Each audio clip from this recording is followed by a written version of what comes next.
بسم اللہ الرحمن الرحیم۔ السلام علیکم۔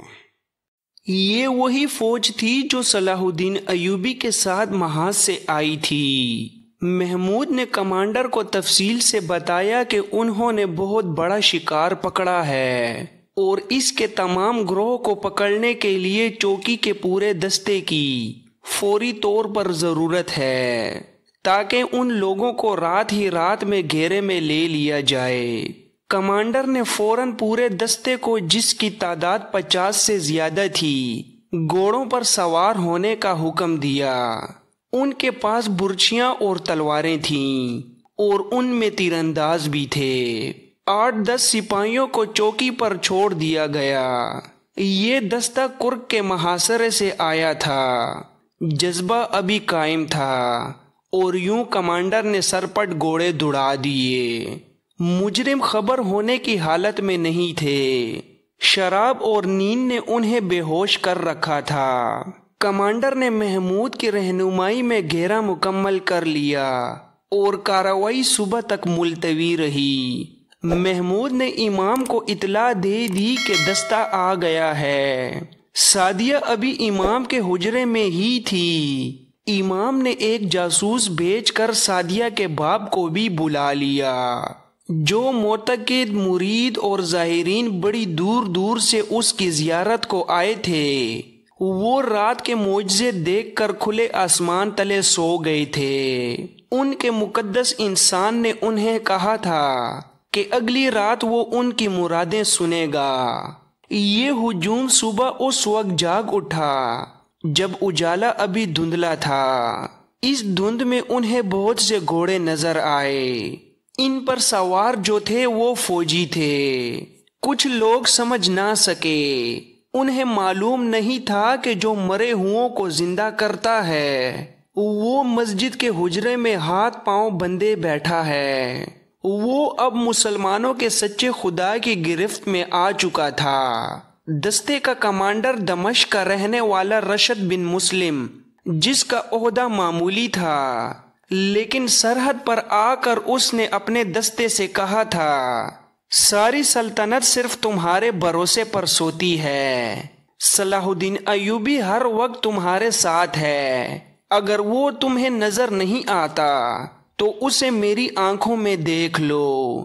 ہم سب سلطان صلاح الدین ایوبی ہیں، مگر کسی نے یہاں پرانے دستے کے آدمیوں کی طرح ایمان فروخت کیا تو میں اس کے پاؤں باندھ کر ریگستان میں زندہ پھینک دوں گا۔ میں اس سزا کا حکم قاہرہ سے نہیں لوں گا، میں اللہ سے حکم لیا کرتا ہوں۔ رشد بن مسلم نے صبح کے وقت دیکھا کہ خیموں کے اندر کوئی حرکت نہیں تھی۔ اندر والے اتنی جلدی اٹھنے والے نہیں تھے۔ رشد نے لوگوں سے کہا کہ وہ دور پیچھے ہٹ جائیں اور وہیں موجود رہیں۔ انہیں مقدس انسان قریب سے دکھایا جائے گا۔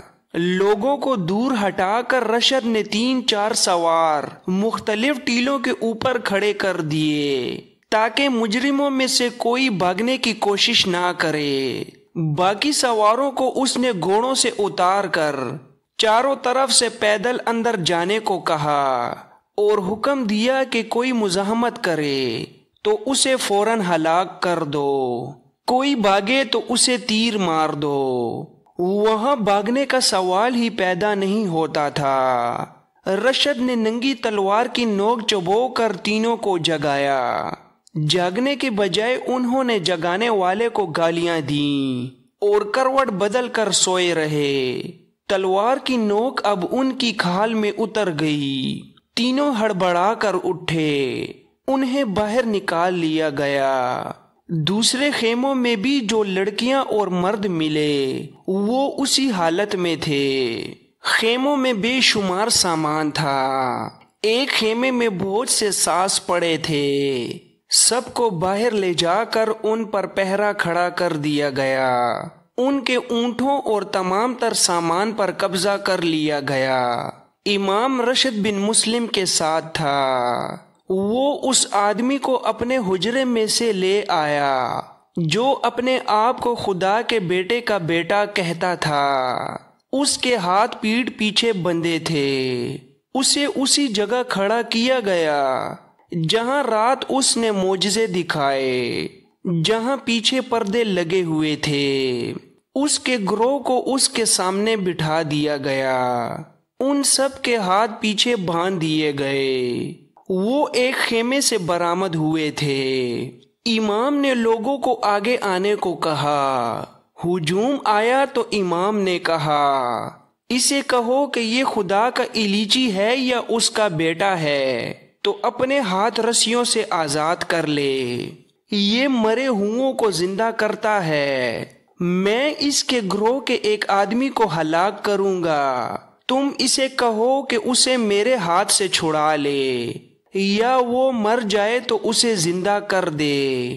امام نے اس کے گروہ کے ایک آدمی کو اٹھایا اور رشد کی تلوار لے کر اس کی طرف بڑھا تو وہ آدمی چلا اٹھا، مجھے بخش دو، یہ آدمی مجھے زندہ نہیں کر سکے گا، یہ بہت بڑا پاپی ہے، خدا کے لیے مجھے قتل نہ کرنا۔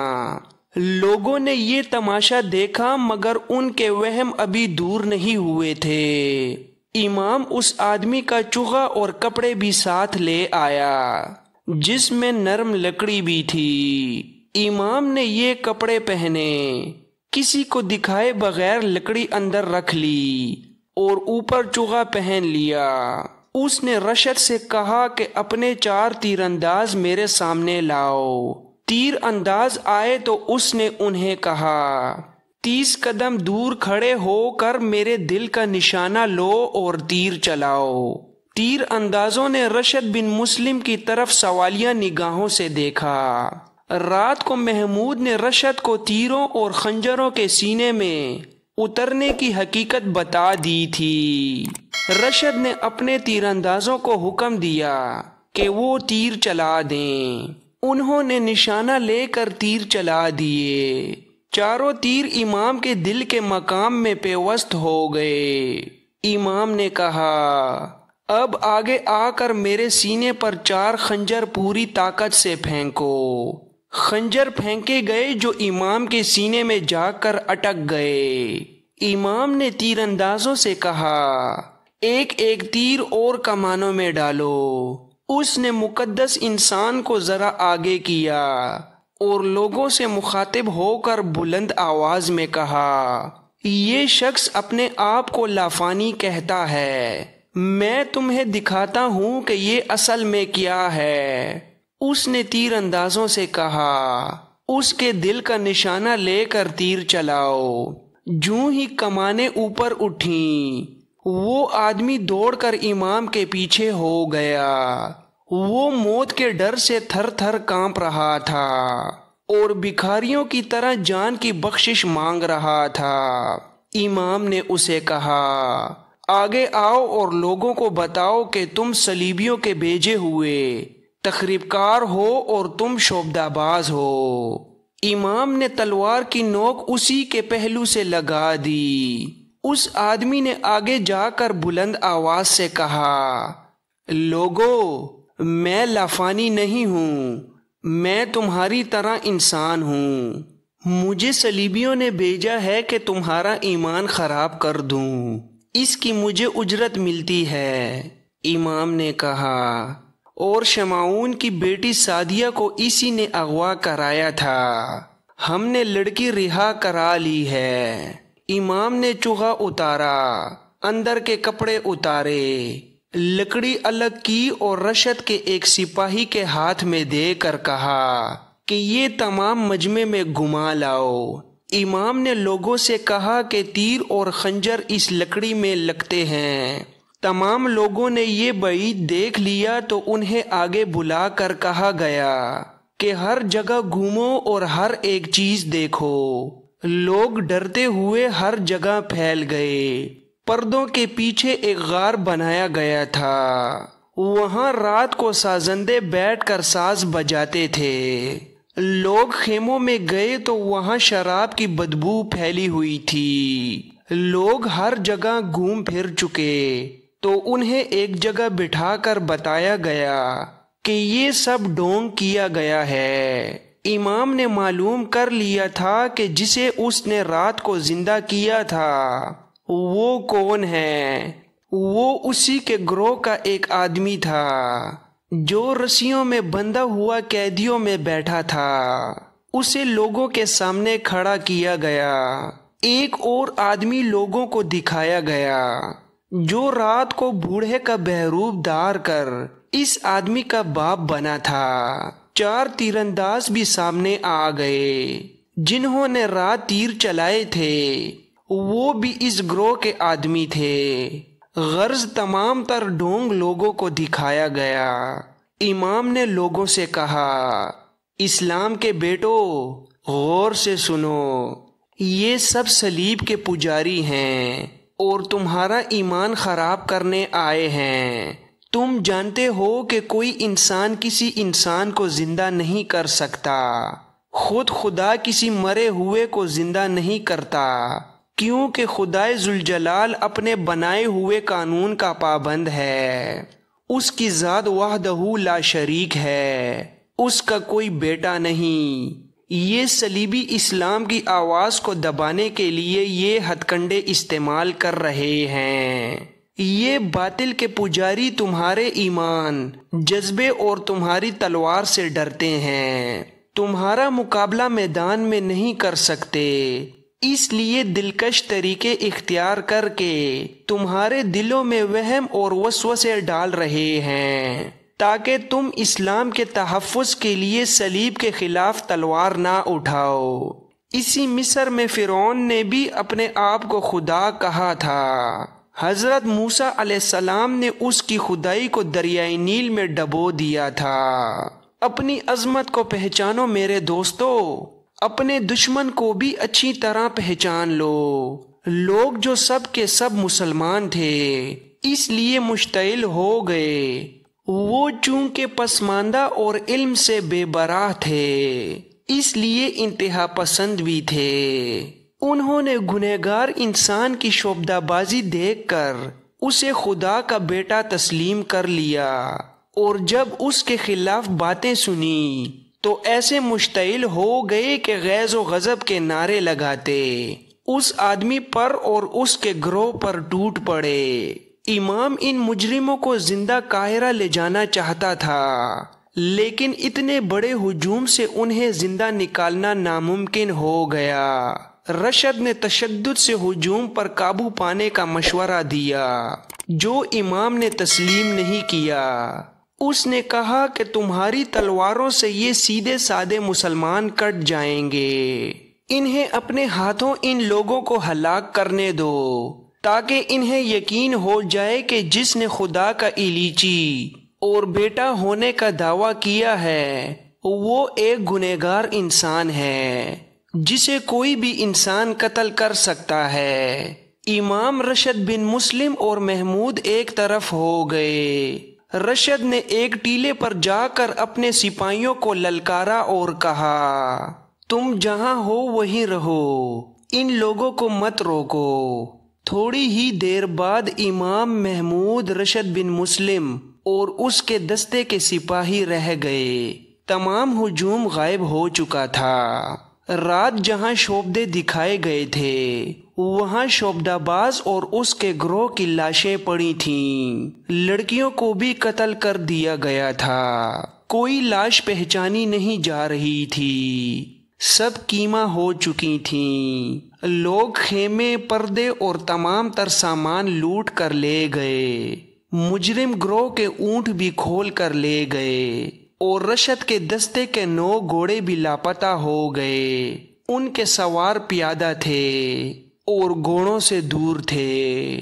لوگوں کو معلوم نہیں تھا کہ یہ اپنی فوج کے گھوڑے ہیں، یوں لگتا تھا جیسے آندھی آئی ہے اور سب کو اپنے ساتھ اڑا لے گئی ہے۔ امام نے رشد اور محمود سے کہا، ہمیں اب قاہرہ چلنا پڑے گا، یہ واقعہ حکومت کے سامنے رکھنا ہوگا۔ ان چند ہی دنوں میں سلطان صلاح الدین ایوبی نے جو احکام نافذ کیے اور جو اقدام کیے وہ انقلابی تھے، اتنے انقلابی کہ اس کے قریبی دوست اور مرید بھی چونک اٹھے۔ اس نے سب سے پہلے ان افسروں کے گھروں پر چھاپے مروائے اور تلاشی لی جو علی بن سفیان اور غیاث بلبیس کی مشتبہ فہرست میں تھے۔ ان میں 2-3 مرکزی کمان کے اعلیٰ حاکم تھے۔ ان کے گھروں پر زر و جواہرات، دولت اور بڑی خوبصورت غیر ملکی لڑکیاں برآمد ہوئیں۔ بعض کے گھروں میں ایسے ملازم تھے جو سوڈان کے تجربہ کار جاسوس تھے، اور بھی کئی ایک ثبوت مل گئے۔ ان سب کو سلطان صلاح الدین ایوبی نے عہدے اور رتبے کا لحاظ کیے بغیر غیر معینہ مدت کے لیے قید خانے میں ڈال دیا اور حکم دیا کہ ان کے ساتھ اخلاقی مجرموں جیسا سلوک کیا جائے۔ اس اقدام سے اس کی مرکزی کمان اور مجلس مشاورت کی چند ایک اہم اسامیاں خالی ہو گئیں۔ اس نے ذرا بر پرواہ نہ کی۔ سلطان ایوبی نے دوسرا حملہ اس گروہ پر کیا جو اپنے آپ کو مذہب کا اجارہ دار بنائے ہوئے تھا۔ سلطان ایوبی کو مشیروں نے خلوص نیت سے مشورہ دیا کہ مذہب ایک نازک معاملہ ہے، لوگ مسجدوں کے اماموں کے مرید ہیں، رائے عامہ خلاف ہو جائے گی۔ سلطان ایوبی نے پوچھا، ان میں کتنے ہیں جو مذہب کی روح کو سمجھتے ہیں؟ لوگ ان کے مرید صرف اس لیے بن گئے ہیں کہ ان کی ساری کوششیں اسی پر مرکوز ہیں کہ لوگ ان کے مرید بن جائیں۔ میں جانتا ہوں کہ یہ امام اپنی عظمت قائم کرنے کے لیے لوگوں کو اصل مذہب سے بے براں رکھتے ہیں۔ قوم کی بہترین درسگاہ مسجد ہے۔ مسجد کی 4 دیواری میں بٹھا کر کسی کے کان میں ڈالی ہوئی کوئی بات روح تک اتر جاتی ہے۔ یہ مسجد کے تقدس کا اثر ہے، مگر یہاں مسجد کا استعمال غلط ہو رہا ہے۔ مسجدوں میں امام پیر اور مرشد بنتے جا رہے ہیں۔ اگر میں نے مسجدوں میں باعمل عالم نہ رکھے تو کچھ عرصے بعد لوگ اماموں، پیروں اور مرشدوں کی پرستش کرنے لگیں گے۔ یہ بے علم اور بے عمل عالم اپنے آپ کو خدا اور اس کے بندوں کے درمیان رابطے کا ذریعہ بنا لیں گے اور اسلام کے زوال کا باعث بنیں گے۔ سلطان ایوبی نے اپنے ایک مفکر اور باعمل عالم زین الدین علی نجاو الوائس کو مشورے کے لیے بلایا۔ اس عالم نے اپنے جاسوسی کا ایک ذاتی نظام قائم رکھا تھا اور ایک بار اس نے صلیبیوں کی ایک بڑی ہی خطرناک سازش بے نقاب کر کے بہت سے آدمی گرفتار کرائے تھے۔ وہ مذہب کو اور مذہب میں جو تخریب کاری ہو رہی ہے اسے بہت اچھی طرح سمجھتا تھا۔ اس نے یہ کہہ کر سلطان ایوبی کا حوصلہ بڑھا دیا کہ اگر آج آپ مذہب کو تخریب کاری سے آزاد نہیں کریں گے تو کل آپ کو یہ حقیقت قبول کرنی پڑے گی کہ قوم آپ کی رہنمائی اور حکم کو قبول کرنے سے پہلے نام نہاد مذہبی پیشواؤں سے اجازت لیا کرے گی۔ اس وقت تک صلیبی مسلمانوں کے مذہبی نظریات میں توہم پرستی اور رسم و رواج کی ملاوٹ کر چکے ہیں۔ سلطان ایوبی نے فوری طور پر تحریری حکم نافذ کر دیا کہ زین الدین علی بن نجاو الوائس کی زیر نگرانی ملک کی تمام مسجدوں کے اماموں کی علمی اور معاشرتی جانچ پڑتال ہوگی اور نئے امام مقرر کیے جائیں گے۔ نئے اماموں کے تقرر کے لیے سلطان ایوبی نے یہ شرائط لکھیں۔ ان میں امام کا عالم ہونے کے علاوہ فوجی یا سابق فوجی یا عسکری تربیت یافتہ ہونا ضروری قرار دیا گیا۔ سلطان صلاح الدین ایوبی فلسفہ جہاد اور عسکری جذبے کو مذہب اور مسجد سے الگ نہیں کرنا چاہتا تھا۔ اس نے ملک میں ایسے تمام کھیل تماشے اور تفریح کے ذرائع اور طریقے جرم قرار دے دیے جن میں جوئے بازی اور تخریبی سکون کا پہلو نکلتا تھا۔ اس کے حکم سے علی بن سفیان کے محکمے نے تفریح گاہوں اور ان کے زیر زمین حصوں پر چھاپے مارے، جہاں سے اٹلی کے مصوروں کی بنائی ہوئی ننگی تصویریں برآمد ہوئیں۔ بہت سے لوگ گرفتار کیے گئے۔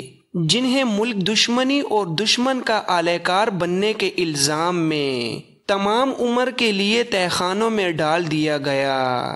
اس کے بجائے سلطان ایوبی نے تیغزنی، تیر اندازی، گھڑ سواری، بغیر ہتھیار کے لڑائی، کشتی جسے پنجہ آزمائی کہتے تھے، اور ایسے ہی چند ایک کھیلوں کے مقابلوں کا سرکاری انتظام کر دیا۔ پہلے مقابلے میں خود گیا اور اول آنے والوں کو اعلیٰ نسل کے گھوڑے تک انعام میں دیے۔ اس نے درسگاہوں اور مسجدوں میں تعلیمی مقابلوں کا اہتمام کیا۔